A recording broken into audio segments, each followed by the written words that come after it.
यादव जी अब निकल लीजिए वरना 2 मिनट में मंगेश यादव बना दूं। मंगेश यादव की तरह एनकाउंटर करने की धमकी दे डाली। मंगेश यादव बना दूंगा।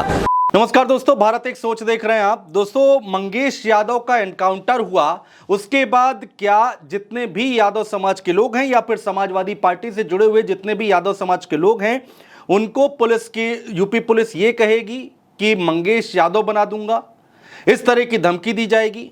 इस तरह के बड़े आरोप लग रहे हैं और ये आरोप हम नहीं लगा रहे हैं, खुद समाजवादी पार्टी के छात्र सभा के राष्ट्रीय उपाध्यक्ष महेंद्र यादव, जो कि इस वक्त हमारे साथ स्टूडियो में मौजूद हैं।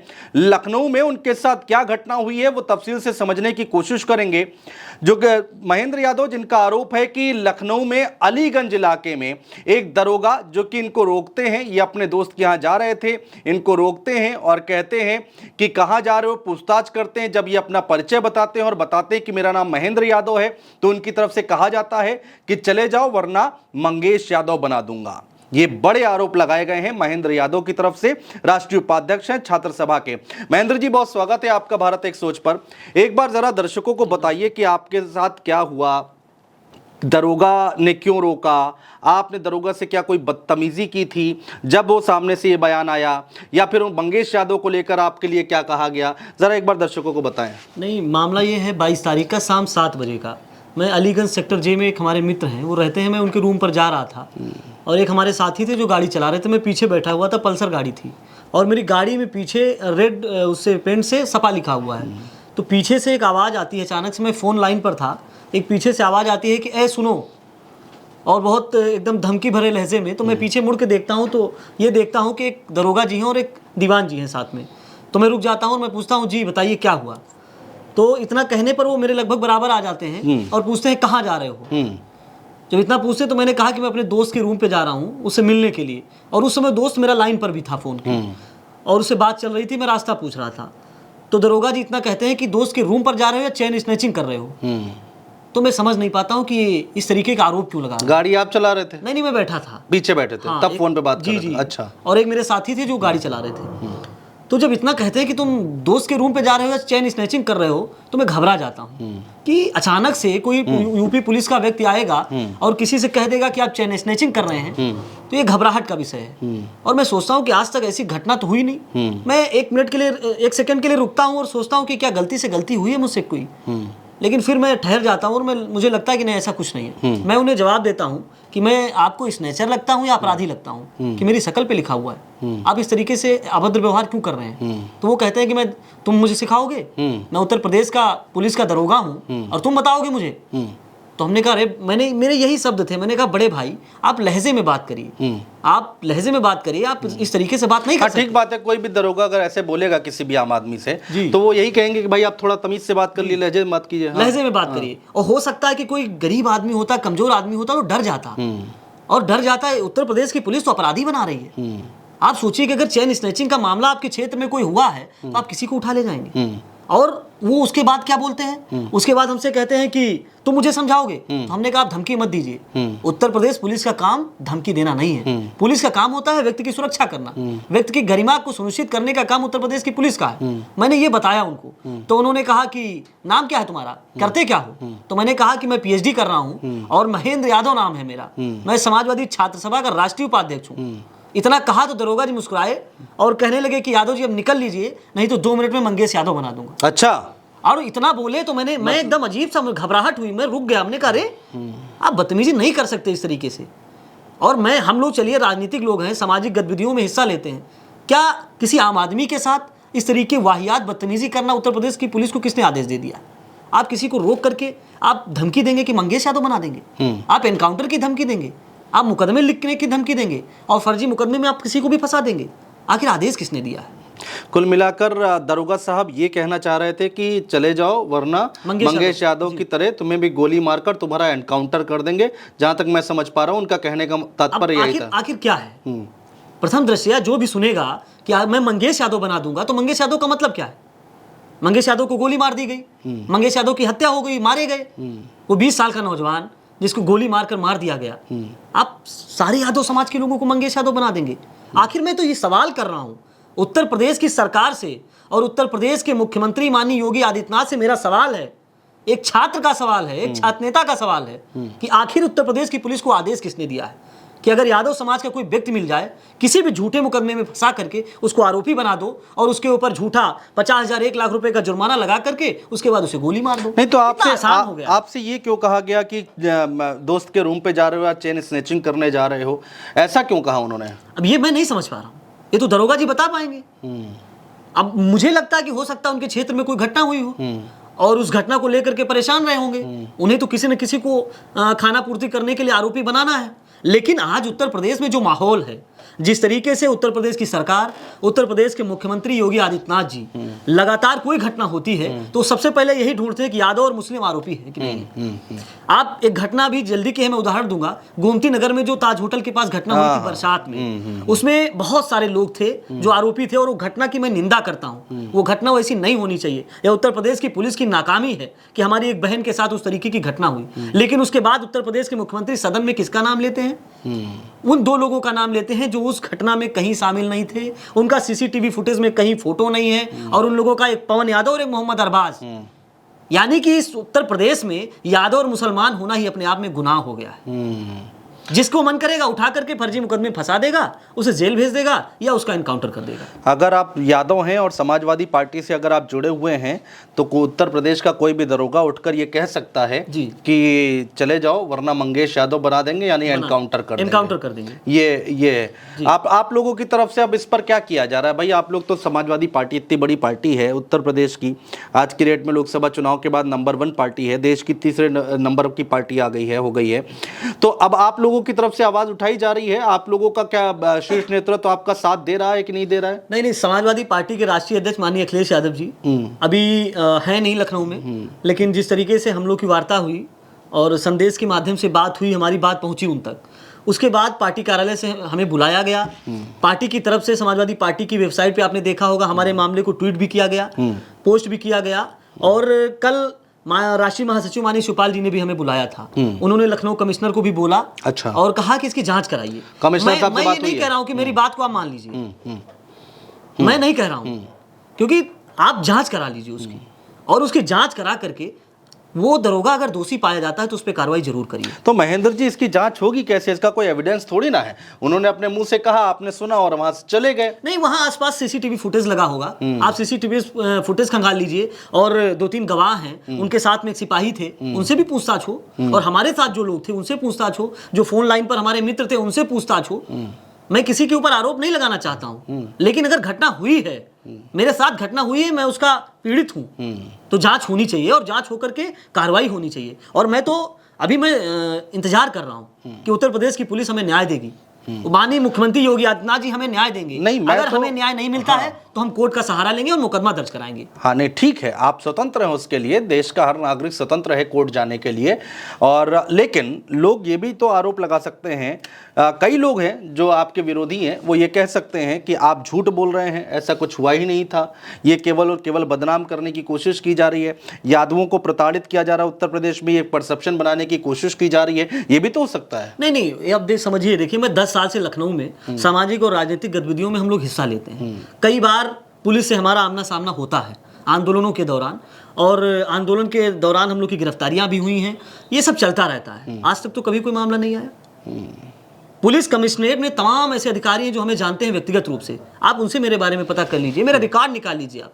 आज तक मैंने कभी आरोप नहीं लगाया, और मैं आरोप क्यों लगाऊंगा? और इस तरीके का आरोप कभी तो नहीं लगाया गया। लेकिन आज हालात ऐसे हैं ना, अगर मोहम्मद अरबाज और एक यादव का नाम, पवन यादव का नाम मुख्यमंत्री योगी आदित्यनाथ सदन में खड़ा होकर के लेंगे कि आरोपी हैं, सद्भावना एक्सप्रेस वाले लोग हैं, इनके लिए सद्भावना एक्सप्रेस नहीं चलेगी, इनके लिए उनके ऊपर बुलडोजर चलेगा, इस तरीके के बयान अगर मुख्यमंत्री जी देंगे तो उत्तर प्रदेश की पुलिस क्या करेगी? बुलडोजर नहीं, बुलेट ट्रेन बोला था उन्होंने। बुलेट ट्रेन चलेगी। आप बताइए, मुख्यमंत्री जी कह रहे हैं बुलेट ट्रेन चलेगी, आप किसी निर्दोष के घर पे बुलेट ट्रेन चला देंगे? किसी निर्दोष को फंसा देंगे क्या? इसीलिए आपको सरकार में जनता ने चुन करके बैठाया है। आप जनता के जनादेश का अपमान कर रहे हैं, और आप ये मत सोचिए कि कोई आपको वोट देता है कि नहीं देता है। आप तो यादव सम्मेलन कराते हैं, भारतीय जनता पार्टी की सरकार यादव सम्मेलन कराती है, और पसमानदा सम्मेलन कराती है। उसके बाद आप हिंदू, यादवों और मुसलमानों के प्रति आपका ऐसा रवैया है। आप मध्य प्रदेश में मुख्यमंत्री यादव इसलिए बनाते हैं और उनको हर जगह आप भेजते हैं, सिर्फ इसलिए कि यादव समाज के लोगों को हम कन्विंस कर पाएं, भारतीय जनता पार्टी से जोड़ पाएं। आप एक तरफ तो यादवों को जोड़ने की बात करते हैं, दूसरी तरफ उनके साथ आप ऐसा व्यवहार करते हैं। ये व्यवहार स्वीकार योग्य नहीं है।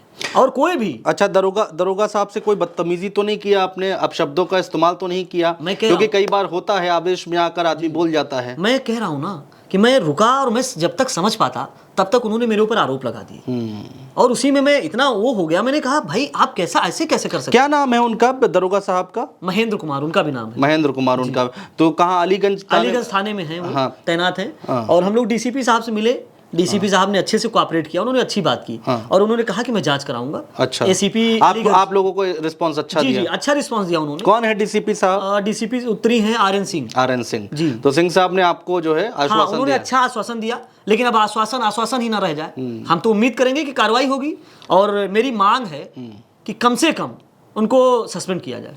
आपके तो नेता भाई अखिलेश यादव लगातार ऐसे मुद्दों पर मुखर रहते हैं, अपनी बात उठाते हैं, तो क्यों नहीं वो चिट्ठी लिखते, डीजीपी साहब को लिख दें, मुख्यमंत्री जी को लिख दें, गृह सचिव को लिख दें, प्रमुख सचिव को लिख दें। बहुत सारी जगह हैं जहां पर आवाज़ उठा सकते हैं, उत्तर प्रदेश में लिखा जा सकता है, तो क्यों नहीं अभी तक उन्होंने कोई एक्शन लिया? नहीं, बिल्कुल पत्र लिखा जाएगा, और मैंने तो कागज दे दिया है कार्यालय में। माननीय राष्ट्रीय अध्यक्ष जी के एपीएस का फोन आया था, उन्होंने बुलाया था मुझे। अच्छा। हाँ, मैंने अपना कागज दे दिया उनको पत्र, और उन्होंने मुझसे कहा भी कि लखनऊ आईजी, लखनऊ कमिश्नर और डीजीपी को माननीय राष्ट्रीय अध्यक्ष जी के कवरिंग लेटर के साथ अच्छा, ये आपका लेटर भेजा जाएगा। अच्छा। और ये कार्रवाई होगी, उन्होंने आश्वासन, हमें भरोसा है। और हमारे नेता तो आम लोगों की आवाज उठा रहे हैं, तो आपने कार्यकर्ता का उत्पीड़न कैसे बर्दाश्त कर लेंगे? वो बिल्कुल नहीं बर्दाश्त करेंगे। हमें भरोसा है कि हमारी पार्टी जिस तरीके से मेरे साथ खड़ी है, हमें न्याय मिलेगा, और उत्तर प्रदेश की पुलिस को न्याय करना होगा। चलिए, एक बात को मान लेते हैं कि इस पर कोई कार्रवाई नहीं होती है। जो दरोगा का नाम आप बता रहे हैं, महेंद्र जिनका नाम है, तो महेंद्र जी के खिलाफ कार्रवाई नहीं होती है, तब आप लोग क्या करेंगे? नहीं, हम लोग तो न्याय मांग सकते हैं। विपक्ष में रहकर के विपक्ष का क्या काम है? आज हम लोग कलेक्ट्रेट गए थे, जिलाधिकारी महोदय को हमने बताया कि हमारे साथ ऐसी घटना हुई है,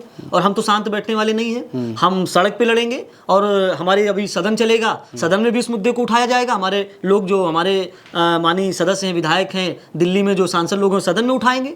उसके बाद भी अगर हमें न्याय नहीं मिलता है तो हम न्यायालय का रास्ता अख्तियार करेंगे, क्योंकि उसके अलावा कुछ बचता नहीं है। लेकिन सवाल यह है कि उत्तर प्रदेश की पुलिस ऐसा क्यों कर रही है? किसी निर्दोष को आप अपराधी क्यों बना रहे हैं? उत्तर प्रदेश में अपराधीकरण का एक पूरी तरीके से एक पूरा एजेंडा चलाया जा रहा है कि निर्दोषों को उठा करके आप फंसा दीजिए, बदनाम कर दीजिए। समाजवादी पार्टी को बदनाम करने के लिए, अखिलेश यादव को यादव और मुसलमान के दायरे में सीमित करने के लिए उत्तर प्रदेश की सरकार प्रोपेगेंडा कर रही है कि यादव और मुसलमान जब हम आरोपी बनाएंगे। आप देखिए कि लगातार जब से 2024 का इलेक्शन हुआ, समाजवादी पार्टी 37 सीट जीत गई, भारतीय जनता पार्टी उससे नीचे रह गई। क्या हुआ उसके बाद? आप लगातार घटनाएं देख लीजिए कि यादव आरोपी, मुसलमान आरोपी, यही पूरी की पूरी मीडिया भी यही चलाती है, सिर्फ यही चल रहा है। क्यों? क्योंकि बदनाम करना है अखिलेश यादव जी को। देखिए महेंद्र भाई, आप बुरा मत मानिएगा, कई बार ऐसा होता है, लोग ऐसी चर्चाएं भी करते हैं कि भाई सुर्खियों में आने के लिए या लाइमलाइट में आने के लिए कई नेता होते हैं, युवा नेता होते हैं जो इस तरह के आरोप लगाते हैं। ये बातें भी आएंगी आपके सामने, आप भी जानते हैं इस बात को, ये बातें भी आएंगी, तो कहते हैं कि भाई राजनीति चमकाने के लिए इस तरह से मीडिया में आना है, तो इस तरह के बयान दिए जा रहे हैं। उसका भी आपके पास जवाब होगा? नहीं, हम तो कह रहे हैं कि उत्तर प्रदेश की पुलिस के पास अगर कोई ऐसा यंत्र हो कि मैं झूठ बोल रहा हूँ कि सच बोल रहा हूँ, तो जांच करा ले, वो चेक करा ले। कोई टेस्ट होता हो तो टेस्ट करा लें, दूध का दूध, पानी का पानी हो जाएगा। हम हर तरीके से तैयार हैं। अगर मेरे साथ अन्याय हुआ है तो क्या मैं उसको, इस बात को मैं चुप होकर के सह लूं कि समाज क्या कहेगा, लोग क्या कहेंगे कि हम झूठ बोल रहे हैं? कहने दीजिए, लोग आरोप लगा रहे, लगाते रहेंगे। तमाम मैं सोशल मीडिया पे देख रहा हूँ, चल रहा है, बहुत सारे लोग, मैं देख रहा हूँ लाखों की संख्या में लोग हमारा समर्थन कर रहे हैं, लेकिन बहुत सारे ऐसे लोग हैं जो मुझे गालियां भी दे रहे हैं, और लोग मेरा विरोध भी कर रहे हैं कि झूठ बोल रहा है। कहने दीजिए, उससे क्या फर्क पड़ता है? लेकिन क्या हमारे ऊपर जो उत्पीड़न मेरा हुआ है उसके खिलाफ मैं आवाज ना उठाऊं? आप छात्र सभा के राष्ट्रीय उपाध्यक्ष हैं, उत्तर प्रदेश की राजधानी लखनऊ में रहते हैं, लखनऊ में आपके साथ ये कांड हुआ है, तो अब लोग ये भी कह रहे होंगे जो आपका सपोर्ट कर रहे हैं कि पूरे उत्तर प्रदेश में इस तरह से कितना लोगों को सुनना पड़ रहा होगा, खासकर जिनके नाम के आगे यादव लिखा है, मंगेश यादव के नाम पर कितना छेड़ना पड़ रहा होगा। तो क्या ऐसा है क्या, बहुत झेलना पड़ रहा है क्या? नहीं, आप सोचिए कि जब मेरे जैसे एक पीएचडी स्टूडेंट के साथ, एक जागरूक व्यक्ति के साथ जो राजधानी में रह रहा है, अगर राजधानी की पुलिस इस तरीके की घटना को अंजाम दे रही है, तो आप सोचिए कि जो राजधानी से दूर दराज के जनपद हैं, वहां की पुलिस का व्यवहार क्या होगा? क्योंकि ये मुख्यमंत्री जी का आदेश है। मुझे तो यही लग रहा है कि मुख्यमंत्री जी का आदेश है। नहीं, जिस क्या तरीके से- आदेश है मुख्यमंत्री जी का कि जितने यादव हैं जो समाजवादी पार्टी से जुड़े हुए पार्टी से हैं? नहीं, सवाल ही पार्टी का नहीं है, नेता का सवाल नहीं है। पवन यादव कौन सा पार्टी से जुड़ा था? मोहम्मद अरबाज कौन सा पार्टी से जुड़ा था? वो तो 10-90 पे चाय पीने गया था, उसको उठा लिया गया, बाद में उसकी जमानत हो गई तत्काल। और वो तो अखिलेश यादव जी से भी मिले थे और उन्होंने अपनी बात को बताया जो उनके साथ हुआ। वो तो पार्टी के नेता नहीं है। मान लीजिए मैं पार्टी का नेता हूं, सीधा मैं आरोप लगा रहा हूं मुख्यमंत्री जी के ऊपर कि यादव और मुसलमानों को चुन चुन करके वो अपराधी बना रहे हैं, फर्जी मुकदमों में फंसा करके कि उनको अपराधी बनाइए और अखिलेश यादव को बदनाम करिए कि आपके लोग हैं और ये अपराध को अंजाम दे रहे हैं। तो डर नहीं लग रहा है कि अभी कल को आपके ऊपर उल्टा मुकदमा हो जाएगा? डर तो लग रहा है, डर तो लग रहा है। उत्तर प्रदेश की पुलिस पे भरोसा नहीं है। जिस तरीके से उत्तर प्रदेश की पुलिस अब तमंचे के दम पर न्याय दे रही है, अब भरोसा नहीं रहा। और हम तो न्यायपालिका से गुहार लगाएंगे कि जिस तरीके से अपराधीकरण चल रहा है, निर्दोषों को अपराधी बनाया जा रहा है, उनको संज्ञान लेना चाहिए और उत्तर प्रदेश की सरकार को फटकार लगानी चाहिए कि आप इस तरीके से नहीं कर सकते हैं। क्योंकि भारतीय संविधान में इस बात की व्यवस्था है कि किसी के साथ अन्याय नहीं होना चाहिए। जो हम भारत के लोग प्रस्तावना में शब्द है, उसमें सारे के सारे लोग समाहित हैं और ये न्याय और न्याय व्यवस्था, संविधान, ये सबके लिए है, किसी एक जाति और एक मजहब के लिए नहीं है। और मैं तो सिर्फ यादव और मुसलमानों की बात नहीं है, बात यह है कि आप इनकाउंटर आखिर क्यों करेंगे? आखिर इनकाउंटर पे इतना भरोसा क्यों है आपको? अगर आपको कानून पे भरोसा नहीं है, आईपीसी, सीआरपीसी और जो आपने बीएनएस लाए हैं, आप उस पर भरोसा नहीं कर रहे हैं, आप न्यायपालिका पे आपको भरोसा नहीं है, इसीलिए आप एनकाउंटर कर दे रहे हैं, किसी के पैर में गोली मार दे रहे हैं, किसी के सीने में मार दे रहे हैं, किसी के कनपट्टी पे गोली मार दे रहे हैं। क्या ये उत्तर प्रदेश की पुलिस और उत्तर प्रदेश के मुख्यमंत्री ये बताएं कि सिर्फ और सिर्फ अब तमंचे के दम पे न्याय मिलेगा? अगर ये कह देंगे, मुख्यमंत्री जी कह देंगे कि तमंचे के दम पे न्याय होगा, तो हम लोग स्वीकार कर लेंगे। हम लोग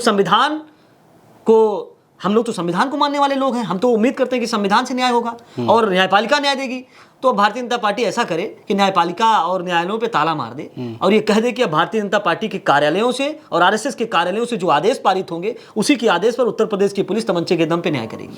तो कुछ धरना प्रदर्शन वगैरह भी कर रहे हैं आप लोग? ऐसी योजना है? कोई प्रदर्शन करने के मूड में है? नहीं, बिल्कुल करेंगे। बड़ा आंदोलन होगा लखनऊ में और आज हम लोग काफी संख्या में गए थे जिलाधिकारी के पास। अच्छा। और हमने उनको भी चेतावनी दी है डीएम गंगवार साहब के पास। जी, अगर हमें न्याय नहीं मिला तो अभी तो हम इंतजार कर रहे हैं और हम किसी को फर्जी नहीं फंसाना चाहते हैं और हम इसीलिए मैं चाहता हूं कि जांच हो उसकी, और जांच का मैं इंतजार कर रहा हूं। और डीसीपी साहब ने कहा कि 2-3 दिन के अंदर जांच आ जाएगी, उसके बाद हम कार्रवाई करेंगे। ठीक है, बहुत शुक्रिया महेंद्र यादव जी हमारे साथ जुड़ने के लिए, तमाम बातचीत करने के लिए। तो महेंद्र यादव जी का ये आरोप है कि अलीगंज, लखनऊ में अलीगंज में एक दरोगा जिनका नाम महेंद्र है, वो इनको रोकते हैं और कहते हैं कि कहाँ जा रहे हो। ये अपना परिचय देते हैं, कहते हैं यादव जी यहाँ से चले जाओ वरना तुम्हारा हाल भी, तुम्हारा हश्र भी मंगेश यादव जैसा कर देंगे। तो मंगेश यादव क्या हुआ है? एनकाउंटर हुआ है, हम सबको पता है। तो क्या अगर हम महेंद्र यादव की बातों को अगर हम सही माने, अगर ये सच बोल रहे हैं, तो क्या महेंद्र यादव को एनकाउंटर करने की धमकी दे रहे थे दरोगा जी? जांच होनी चाहिए, क्या सच्चाई है? दूध का दूध, पानी का पानी होना चाहिए। और अगर महेंद्र यादव गलत होते हैं तो महेंद्र यादव के खिलाफ कार्रवाई होनी चाहिए। अगर दरोगा साहब गलत होते हैं, जिनका नाम भी महेंद्र है, उनके खिलाफ भी कार्रवाई बनती है, कार्रवाई होनी चाहिए। इस तरह कोई भी आम नागरिकों को नहीं धमका सकता है या फिर किसी को भी नहीं धमका सकता है। बहुत शुक्रिया दोस्तों।